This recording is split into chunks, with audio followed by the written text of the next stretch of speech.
Hey guys, it's Renee and I'm here on the second episode of The Mechanics, giving you what you are paying for. Alright, and after our first visit at one of the workshops, I'm now visiting my second workshop. Okay, and this was through basically research on trying to find out a better workshop. And the guys from Carfix XG actually recommended me this workshop, and they told me they've got some great reviews on this. But once again, I'm not taking their word for it. I'm down here to get the car checked out based again from information which I provided to them. I gave them an idea that I was having an error with my car and I needed a full diagnostics done.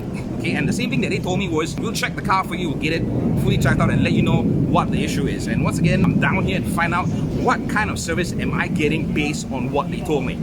That coming up. Hey guys, it's Renee, and right now I'm with Mr. Ng. Once again, he's the owner of the workshop. And what I'm going to tell you right now is basically something which, once again, it wasn't rehearsed. I came in from the angle that I was a customer. I did not tell them I was a journalist, and I let them go about doing or what they promised to do, which was basically do a full diagnosis on my car. And I actually watched what they did. And now I have Mr. Ng, who's actually going to tell us what was done and what was the diagnosis and the proper procedure. Okay, so Mr. Ng, tell me, how did you diagnose my car? Okay, first thing, the meter show you for the yellow check light. The yellow check light come up, you have to diagnose first. Right, so you saw the error message on my dash showing you the errors. Okay, yes, correct, yeah. Then after that, you open the diagnose. Then the diagnose will tell you the fault code, what is the issue. Okay. Let's say it's a ABS pump. Then you have to check for the ABS pump got wire issue or connection got problem or what. Check these two items. Okay, so what Mr. Ng is saying right now, after he saw the dash, they actually used their OBD tool to actually diagnose the error. Okay, in my case it was 01130, and then from there, so after you had the error, what did you do after that? Okay, after that we have to do setting, see whether can cure the problem or not. If cannot cure the problem, you have to check other problems for the ABS pump. Okay, so what else did you do then after that? After that, you have to dismantle the ABS pump.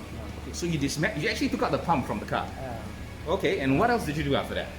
After that, we have to checking, see whether inside connection got problem or right, any wiring issues or anything like that. Okay, sounds good.